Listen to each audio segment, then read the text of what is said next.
Hello everyone and welcome to National Intern Week with Airbus. I'm Suki, I'll be your host for this presentation and on behalf of Career Map, and today I'm so pleased to welcome Emma, Danny, Amema and Ethan from Airbus to speak about placement opportunities in the aerospace industry. As we go through the session, please feel free to use the chat box, and if you have any questions, please send them across and we'll try to answer them during the Q&A at the end. And with that, I'm now going to hand over to Emma to get us started. Thank you. So good morning, everybody, and welcome to our Airbus UK Industry Placement presentation. My name is Emma Walter and I'm an early careers talent acquisition partner. I've been with Airbus now for 9 years and I've always been involved in the recruitment of early careers. So whether that's apprentices, interns, placement students, or our graduate opportunities as well. So I have lots of experience when it comes to recruitment for Airbus, particularly within the early careers sector. I'm also joined by my colleague, Danny Curtis, who is an early careers manager and oversees the internship programme for Airbus Commercial in the UK, and two of our current interns who will introduce themselves later on in the presentation to share with you some of their own experiences. If we could move on to the next slide, please. And if we could go to the next one, actually. So just quickly then, we'd like to, introduce Airbus and tell you a little bit more about what we do as an organisation. So Airbus is a global organisation located across 35 countries on more than 180 different sites. We have more than 140 nationalities and 4 generations represented by our Airbus employees. And in Europe, the primary Airbus sites are in the UK, France, Germany and Spain. Our headquarters are in Toulouse in France, and just as a reminder, we're a global leader in aeronautics, space and related services. We operate in more than 170 locations worldwide, and we're made up of a number of divisions. So we have the Airbus Commercial division, which is the commercial aircraft. We have Airbus Helicopters, and we also have Airbus Defence and Space. And Airbus maintains a presence on every continent across the globe. If we could move to the next slide, please. We have a short video now what we'd like to share with you just to explain a little bit more about the Airbus Purpose.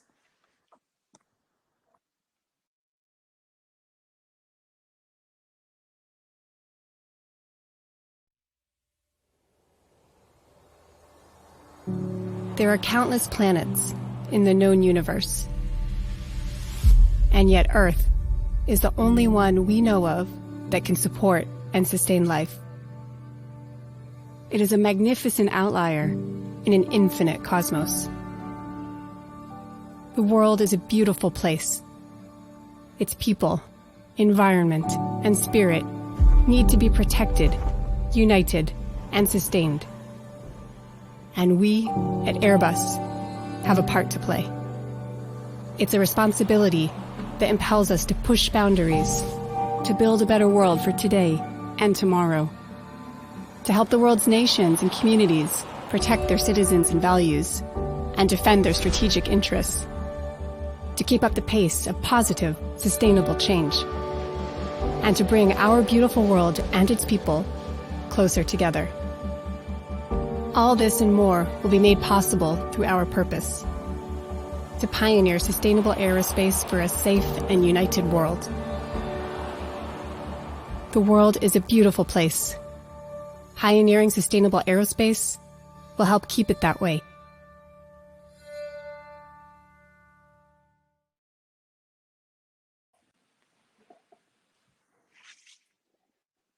Okay, I'd just like to hand over to my colleague Danny now to continue with the next slides. Good morning all. Thanks for joining us today and taking any time out of your busy uni schedules to come along this morning. So I just want to touch a little bit about our impact, Airbus's impact globally, but more so maybe on the UK as well. So just a bit of information on the slide there, and there's a couple of moments, a couple of examples I really want to pick out that really mean a lot to us, I think, here in the UK. I think if we look at the UK workforce, we're touching 12,000 people across all our sites, across all our divisions, defence and space, helicopters, and our commercial aircraft as well. And some of that means probably a lot to us, Emma and myself, on our early careers, people that we trained, more than 4,000 early careers people over the last 10 years. And on programme at the moment, across all sites, we have probably close to 1,000 people as well. And that includes our interns, graduates and apprentices, which keep us challenged and keep us pushing on in terms of innovation and new ideas as well. We impact the economy, UK economy, to the tune of just over £5 billion. But so that, those numbers are really hard to fathom and think about. But yeah, we have such a huge impact in the UK, and I think that's really kind of picked up post-COVID as well, a little bit quicker than probably what you thought it was going to. Let's move on to the next slide for us, please. And this slide here is something that's probably close to all our hearts at Airbus. This is what we would use to describe how we expect our employees to behave and act while they're here as Airbus employees. These are our kind of our 6 core values and our ethics and our moral guide. So our values that you see here are our 6 core values, almost are embedded at the start of recruitment. So any assessment stages and any interviews and questions you have are driven around these values. So we're looking for people that kind of display the values you can see on the screen here before people have even joined. And then from the start of internships and our grad and apprenticeship programs, any assessments, reviews and placements are based around making sure that you get these behaviours embedded in you before you move back to university as well. The interesting and probably most appealing thing for us about these values, typically they're chosen in companies by leaders and managers and senior executives. These values and our kind of moral guide were chosen for by us, by myself, by Emma, by other interns, by other early careers people, by anyone that works for Airbus globally as well.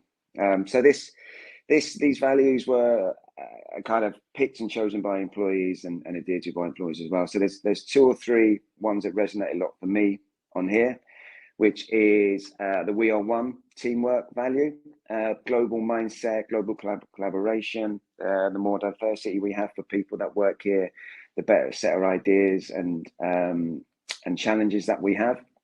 Another one that probably works for us more in early careers is our respect value. Respect is about treating people how you expect to be treated, and the more diversity kind of we have amongst our population, the better it is for us globally as well. So if you do pick and join Airbus, you'll see these values everywhere you walk, and you see your leaders and team members displaying these. So they're really key and core to us, but they're also core to assessment criteria as well. Just pop on to the next slide for me, please. Yeah, Emma touched on it, probably talking about us as a commercial industry as well, because obviously you will all know that primarily we do build aircraft, but it isn't just aircraft that we build, it isn't just commercial airlines that we build as well. And if you have been on holiday overseas, there's a very good chance you would have flown on one of our aircraft, and those wings that you would see or would have looked out the window and looked at would be built primarily here in our Broughton site. But also we deal with helicopters and space and defence, so really kind of diverse industry here. Post kind of COVID, we started picking up, as I said, but pre-COVID, Airbus aircraft around the world were taken off every 1.5 seconds. So in the 3 seconds I probably used to explain that, we've had 2 or 3 aircraft kind of taking off. So you really see our impact, and we are helping airlines grow and connect people across the world as boundaries and borders have opened up again. So a fascinating time to be involved in the aviation industry and really picking back up in terms of where we were before COVID hit. Probably just pop on the next slide for me as well, please. So what are main challenges here? And I think I've just seen that question pop up on the chat as well. Our main challenge is about the decarbonisation of aviation. Now, aviation industry does get a bad rep in terms of our footprint, our carbon footprint that we leave on this planet. But you can see there that our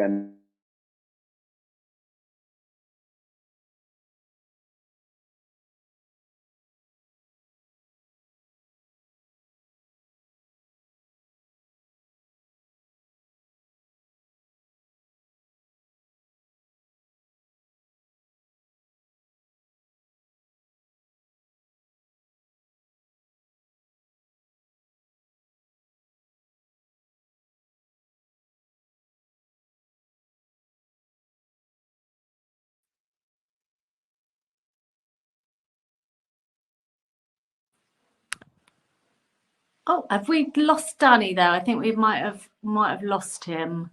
I think he's just trying to join, so apologies for that. But yeah, just to pick up where Danny left off, obviously the ambition is for Airbus to offer a zero emissions commercial aircraft by 2035. So this is really a key topic for us at the moment in terms of our zero E concept, which would be powered by hydrogen. If we could move on to the next slide, please. Thank you. So the other part of the division is the Airbus Defence and Space, so divided into 4 sectors. So we have the military aircraft, we have space systems, we have CIS, which is communication, intelligence and security, and we have UAS, which is the unmanned aerial systems. We cover a huge number of product lines and different areas from launchers, high-tech solutions, cybersecurity, solar panelled high-altitude unmanned aerial systems, amongst various other products. We'll talk you through now some of the projects that we work on in defence and space, just to give you a flavour of what you could be involved in if you apply to Airbus. Next slide, please. So the Orion European Service Module marks the first European supply of critical systems for a US human spaceflight mission. It will provide spacecraft propulsion, power supply, consumables, and thermal control and life support systems for NASA's moon return missions. Artemis 1 mission made the uncrewed cislunar test flight at the end of 2021. The Artemis 2 will fly with astronauts around the moon and back in 2023. And the Artemis 3 will bring the first woman and the next man to the moon in 2024. Next slide, please. Another product is the ExoMars. ExoMars is a joint European Space Agency and Russian Space Agency program. It will launch a 300 kg rover to land on Mars to search for evidence of life beneath the surface using a 2-meter drill. The ExoMars rover mission, which is the first European rover mission to the Red Planet, will search for evidence of past or present life on Mars and help us better understand the history of water on the planet. In the picture, it's the BioClean room facility. So the build that took place in Stevenage, our site in the UK. So it's a replica Martian terrain, which was used to develop the rover to go to Mars. And we used the Mars yard in Stevenage to develop an autonomous test locomotion and navigation system on the rover, which was a real challenge. The rover is one of the first advanced self-driving rovers to be sent to Mars and is able to identify the optimal route automatically without human instruction input. So really, really quite incredible. Next slide, please. And then the final division, as we mentioned, is helicopters. So Airbus in-service flight includes some 12,000 helicopters flying for more than 3 million flight hours per year. Obviously, we strive to provide the most efficient helicopter solution to our customers who serve to protect, save lives, safely carry passengers in really demanding environments. And our helicopters are deployed worldwide, so for diverse aerial work duties, emergency medical services, and many other missions that vary in accordance with the environment and the season. And there are military versions, and they're mission proven in the most demanding kind of frontline conditions and are trusted by more than 100 armed forces worldwide. If we could go to the next slide, please. We're just going to play, again, a short video just to share some of the opportunities. I don't think we had sound on the last one. There should be sound, so hopefully we'll get it this time round. So if we play the video, please.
Thanks for that. I think I'm back, and I think you guys can hear me again. It's just if someone can just put a message on the say if you can or you can't. Apologies for dropping out halfway through my initial start.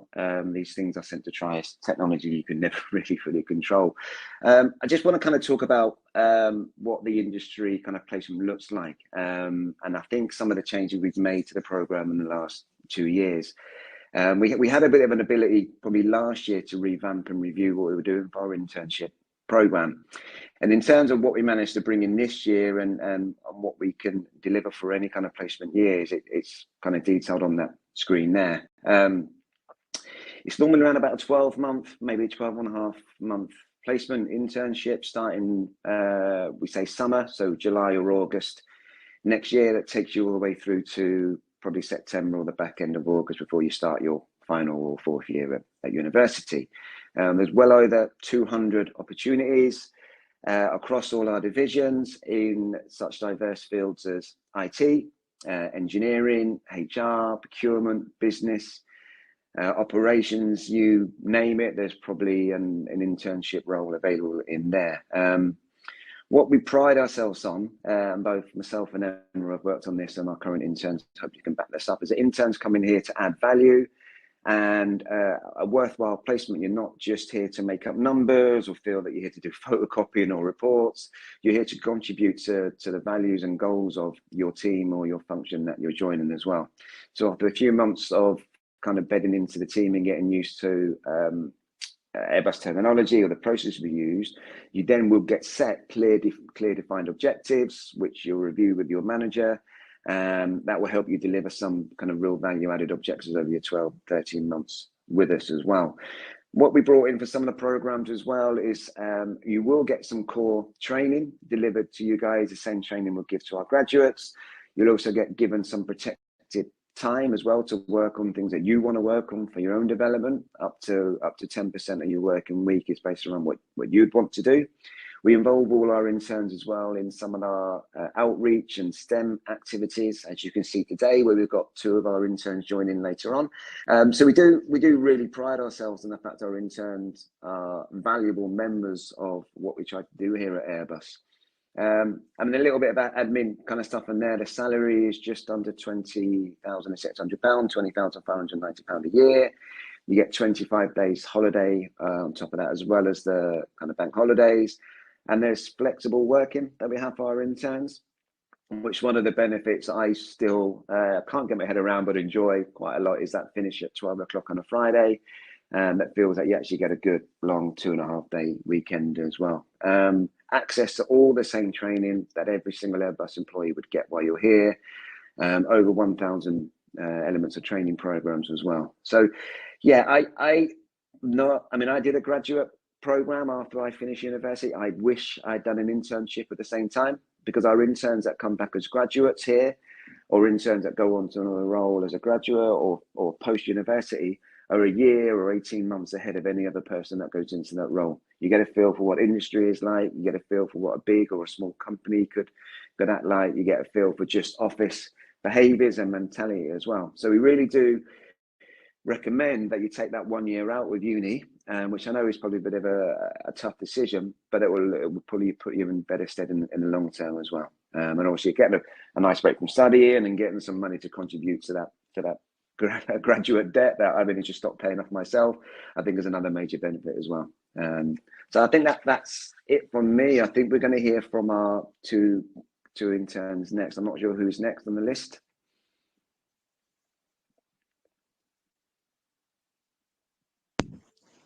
Can you guys hear me?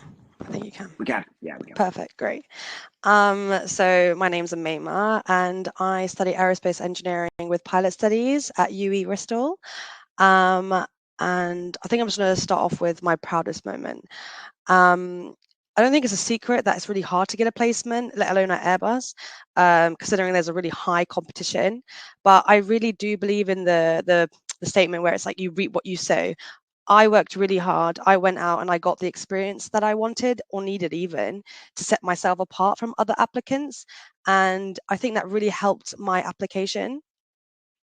And obviously, as I'm speaking right now to like-minded people and maybe future Airbus interns, I'm really proud that I managed to do that. And I hope you guys can be able to do that in the future as well and be proud of yourselves and the hard work you do, because it's really nice to be recognized for all your efforts that you put into yourself even. What I found, I think, most surprising at Airbus is the responsibility that you have. I think there's often a preconceived notion that interns don't get a lot of responsibilities, as like, Danny mentioned earlier, photocopying and that type of stuff. When in fact, I think it is a complete polar opposite here at Airbus. Airbus is an international company, and I think it really hits you when you liaise with people from France, Spain, Germany. And for example, for me, I remember one day, like I was just about a month into my placement, I got into the office, put my laptop down, opened it, and I got a phone call from France. And this man was adamant. He was asking me the part that I was designing, where is it, and when is my repair instruction going to come in? And that's when you realize what you do in my little office in like Filton and Airbus, what I'm doing actually has a huge impact on the whole company.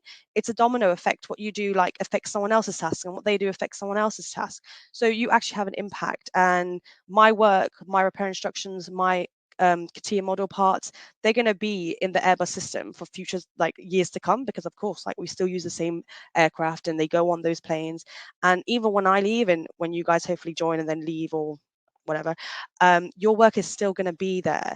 And I think that shows how much responsibility that you have, that your work does affect all Airbus operations. So yeah, very responsible. A typical day, I think, for me is obviously you got the emails and you got the calendar to check your meetings and that type of sort of thing, and having coffee with your teammates, which is always the best. I work a lot on repair instructions and CATIA modeling. So as obviously I'm in the wings repairs team, I do a lot of repair instructions, and a lot of work goes into that actually. So I work with the fatigue, damage tolerance, and stress teams to make sure the repair is actually feasible. Airbus have a large fleet. They're not all the same. One repair might be specific to one aircraft, but another repair might be specific to multiple. But then you've got loads of things to take into consideration. Different planes were manufactured at different times, so different materials, different treatments were used. And it's that balance and understanding of multiple things that goes into making one repair instruction. And it takes a lot of time. And then you've got those deadlines that I have to work to, because you've got those airplanes that are grounded waiting for your repair, and then airlines are on your neck telling you we need it done. So there's a lot that goes into just getting a repair out. I'm also in a design team, so I do a lot of design work. My background is mainly in SolidWorks, so probably a lot of you know that if you're at university, that's normally the go-to software. If those that don't know, SolidWorks is a computer-aided design software. So that's where you can design anything really, an airplane, a car, I don't know, anything you want.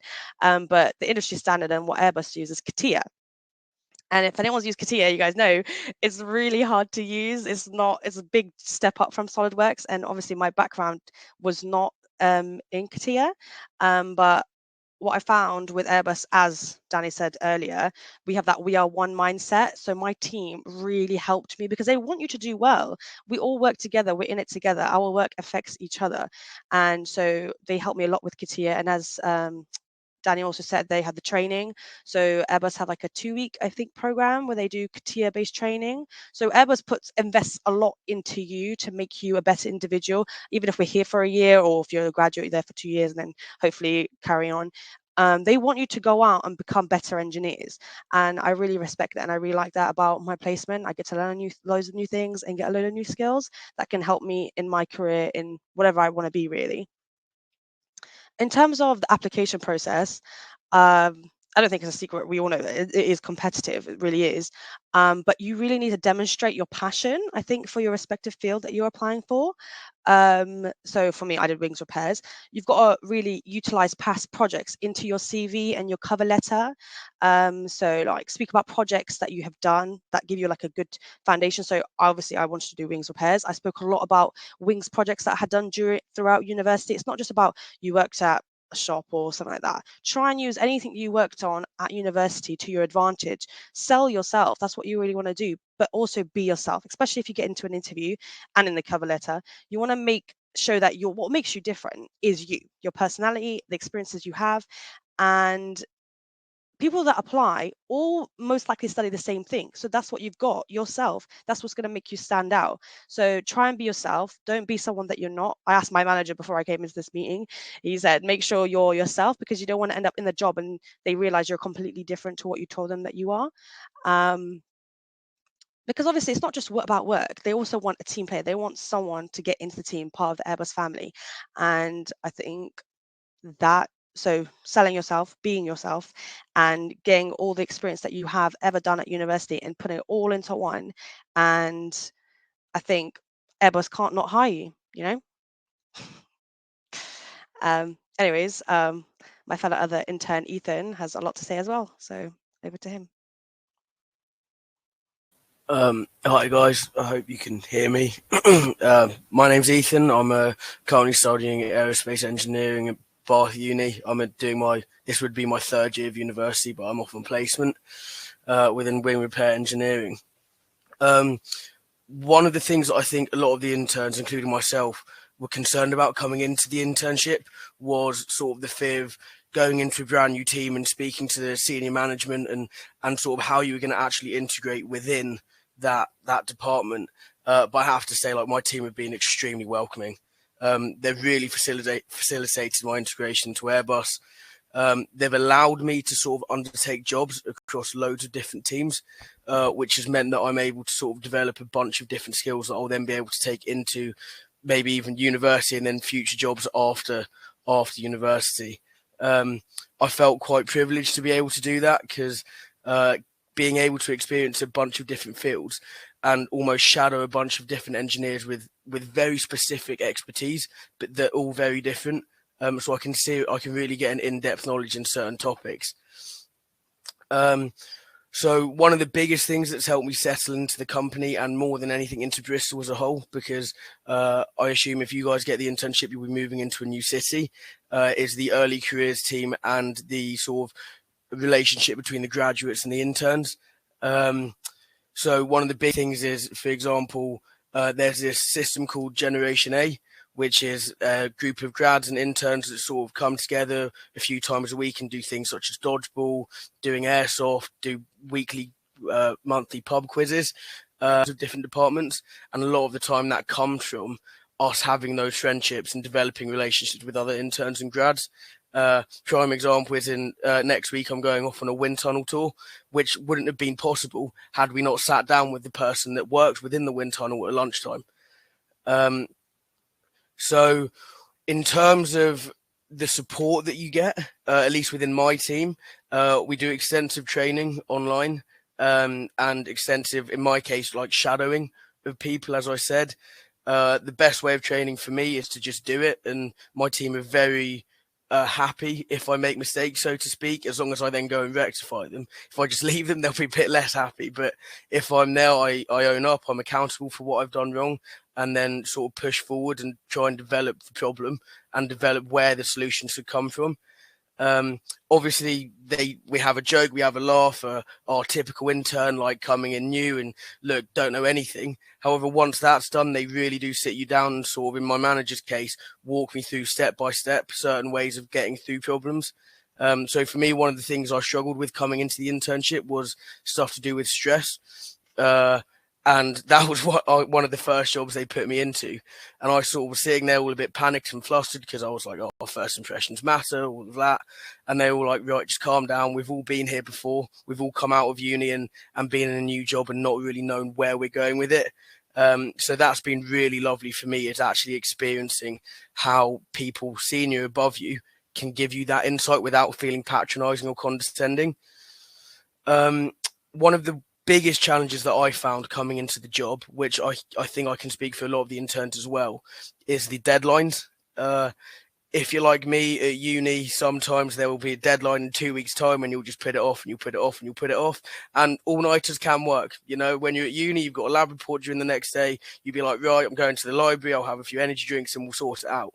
That doesn't really work when you're in a workplace, especially at Airbus. As Amema said, you've got companies externally to Airbus relying on you. Your team members are relying on you. You have other deadlines coming in daily, which means that if you keep putting things off and keep putting things off, you're not just damaging your own situation, you're also making it a bigger problem for the wider team and then the company as a whole. One of the best parts of that, though, is that was something that I sort of flagged up because I felt comfortable doing. I flagged up to my team early on, and we spent 2 days with them sort of showing me how they schedule their time, how they do their diaries, how they prioritize, because prioritizing things at uni and prioritizing things at work is staggeringly different, if I'm honest. And then in terms of the application, how to be successful, I know this sounds cliche, and I know before I'd actually been through sort of my first few job processes, application processes, I thought it was cliche as well. But just be honest, because they're looking at you based upon what your interview is and what your application is. And you're more likely to find a team that suits your interests and the sort of person you are if they're looking at your application and it's actually true with what you're saying. One of the biggest parts for me is some of the stuff that I wrote in my application when I came into the job. I spoke to my manager about what was good about my application interview. He said as soon as he brought up certain topics within my cover letter and CV that I wrote, he could see that there was something there that I was actually interested and intrigued by it, and would ask questions back to them, knowing that they had more knowledge than I did about the topic that I was talking about. So yeah, it sounds cliche, and everybody with rival teams. So when there's a bit of lull in work or whatnot, you just talk about that the entire time. I think one of the things that people can get caught up on, which is, I don't have enough experience, I don't have enough relevant work experience, I haven't done enough relevant extracurricular. For me personally, coming from a COVID first year, we didn't have the opportunities to go into these extracurriculars, which meant that we sort of had to bolster our CV and and cover letters with other external things. So if you feel like you're not in a position where you have, I can't fill the entire page with aerospace related topics, don't panic. They want to see you as a more rounded person, someone that can hold a conversation, integrate well with the team, be nice, be kind, talk about your life. And that's probably the best advice I could give, is just don't panic. You are an interesting person. Even if you don't think it's entirely aerospace related, you do still have skills out there, and just make sure you utilize them and present them well. And yeah, I think I'm now going to pass back to the early careers team for the next slide. Perfect. Thank you very, very much for your insight. I think that was really helpful information for everyone to hear about your individual personal experiences and some kind of key hints and tips there as well. So I am just going to run through quickly now the recruitment process and maybe some of my own hints and tips, just to build on what Omema and Ethan have shared with you. So applications are already open. So they opened on the 19th of September for all of our UK placement opportunities. And we tend to close the applications as and when we have sufficient quality applications. So we always encourage you to get your applications in early so that you don't miss out on your kind of preferred job role. It's an online application, so you can visit our website, where you'll see all of the opportunities we have available. We're recruiting for just over 200 placement year students this year. So there's plenty of different job opportunities available, as Danny referenced, whether you're an engineer, whether it's business, supply chain, quality, HR, finance, manufacturing, you name it, we have it. So there's definitely a job opportunity out there available for everybody. You'll make your online application, where you'll submit a CV and a cover letter, which will then be screened by somebody within the recruitment team. So we will review your application in line with the criteria that the hiring manager has provided us. And if you meet that criteria, your application will be shortlisted, and the hiring manager will then review that shortlist and select the individuals they wish to bring forward to an interview.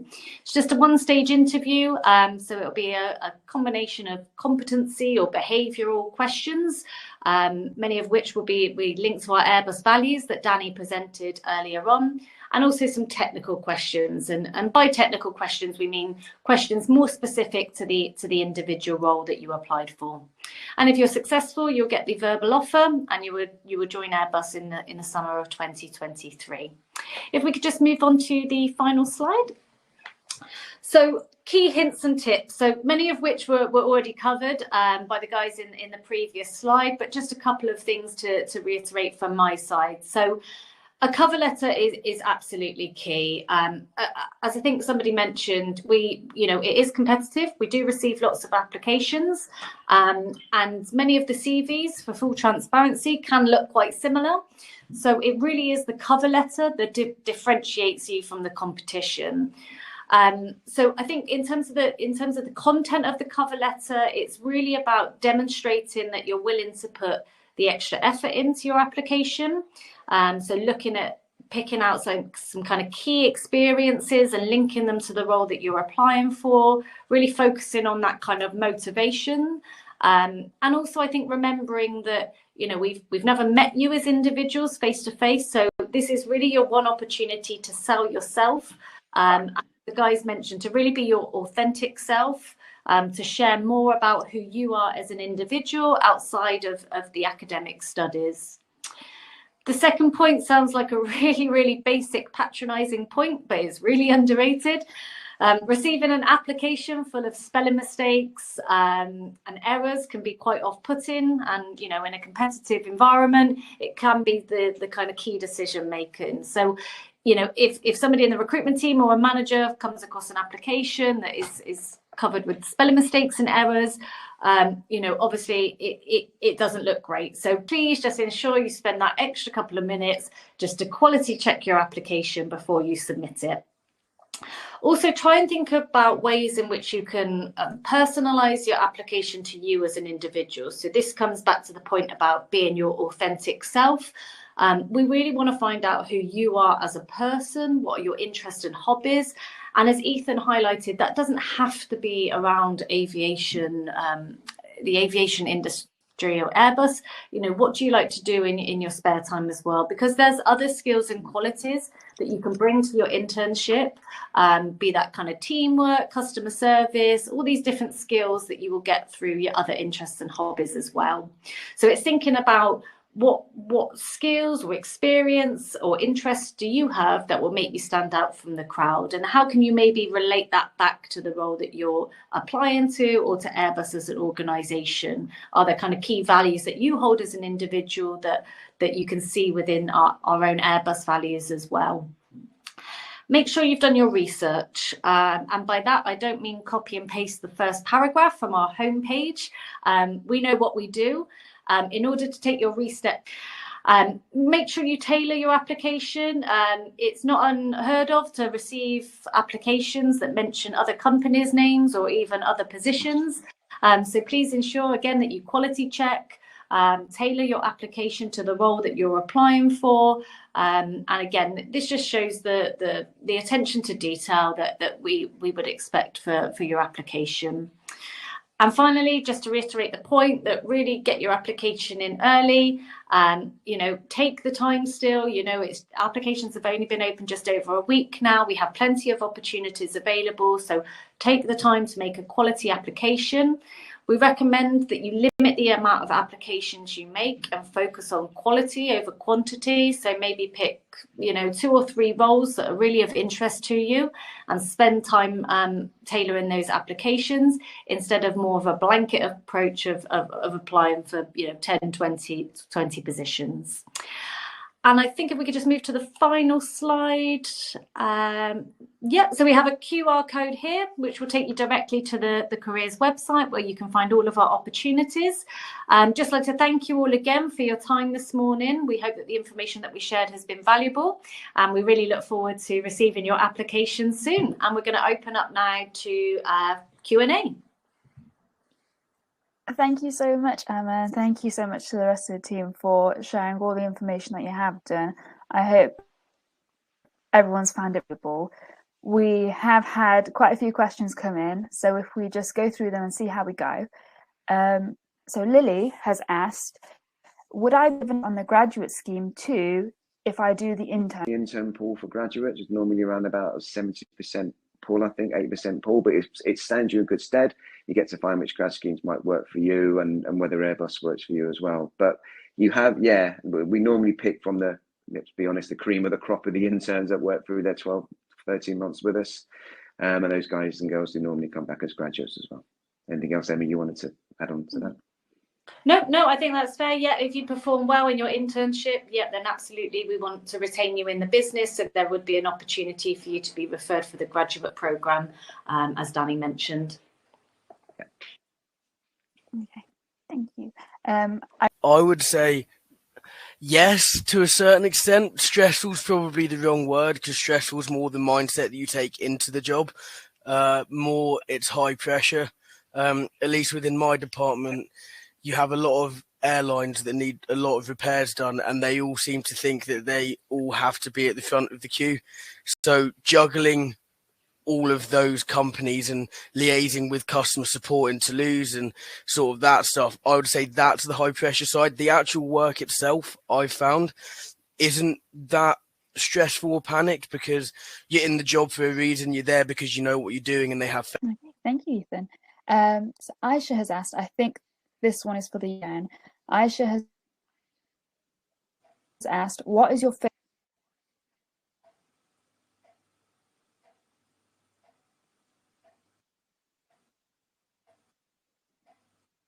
No, I didn't hear the question there. I don't know. It cut out. You didn't hear the question? No. Okay, let me repeat that. Aisha has asked, what is your favorite project that you've worked on? Who wants? I mean, I'm happy to journey, maybe then see them again in an interview or an assessment centre, see them join on their first day, and then see them progress through the business. I think it really shows the impact that we have. And in the UK, there is a huge focus on our early careers recruitment. It's one of our key ways of bringing in new people to the business.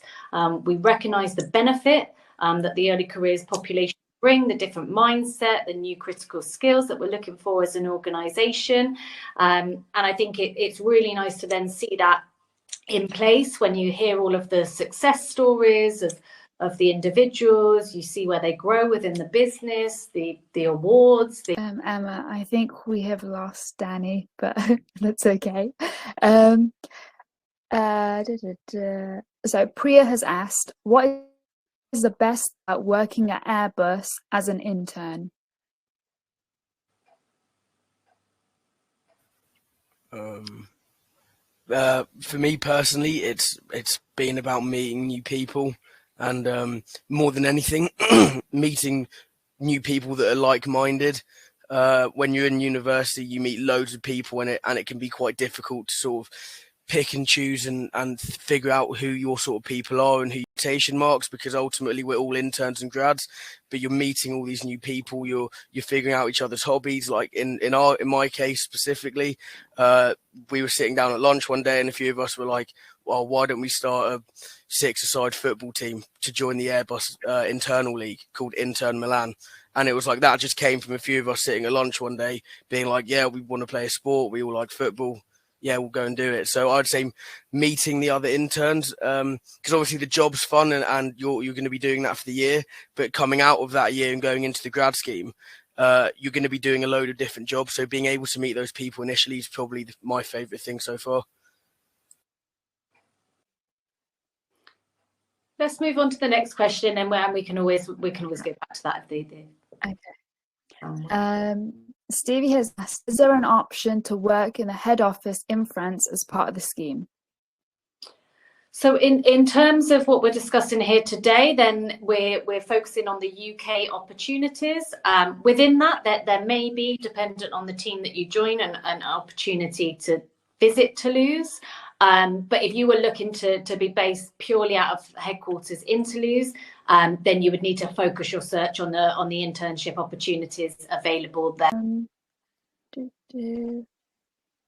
So Lily has asked, do interns get to work on NASA and space projects?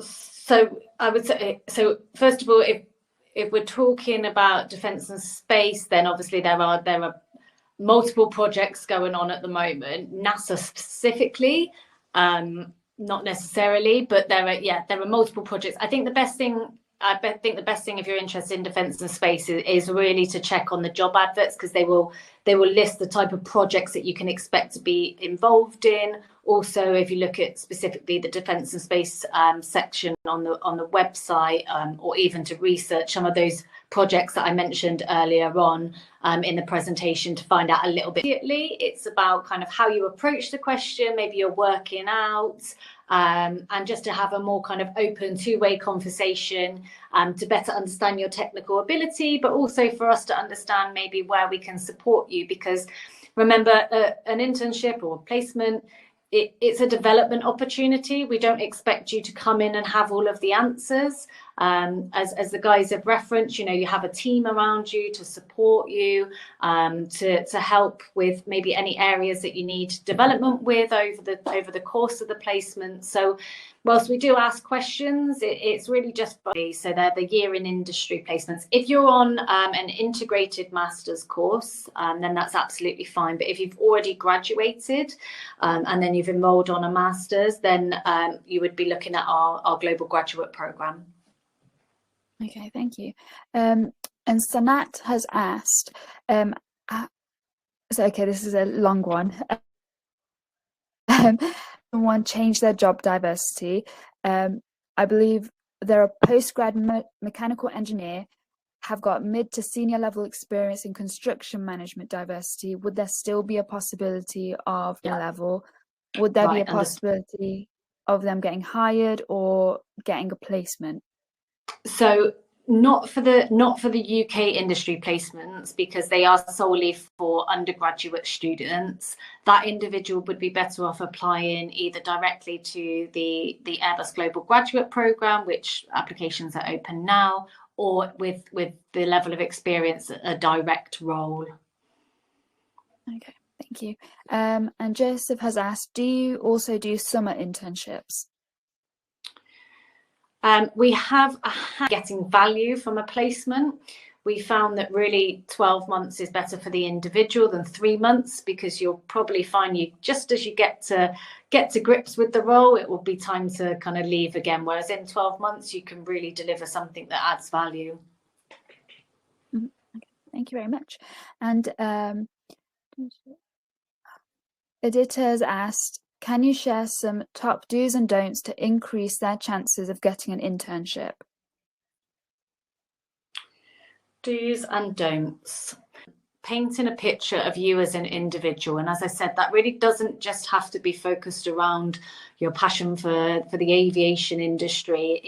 It's about you as a person. What kind of person are you? What do you like doing? What are your strengths? What are your areas for development? And just so that when we read your application, we can get a feel for you, as I said, not just your academic background, because I think it was Amema that mentioned, the reality is everybody's on track to achieving a 2-1 or above in a relevant degree. So it's really the homepage of the website, and looking at kind of what's in the news at the moment, whether that's directly linked to Airbus or just the industry in general. Just shows again that you've taken it one step further, and these things, they don't take a huge amount of time, but they have a huge impact when it comes to making your application stand out. Perfect, thank you so much. And I think we might make this the last question.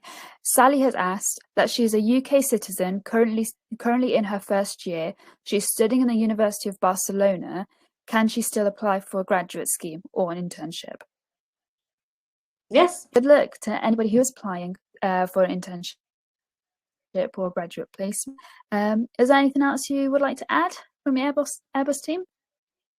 I think really just to thank you all again for your time, and for the questions that you submitted, and really look forward to hopefully seeing some of your applications and maybe seeing you join in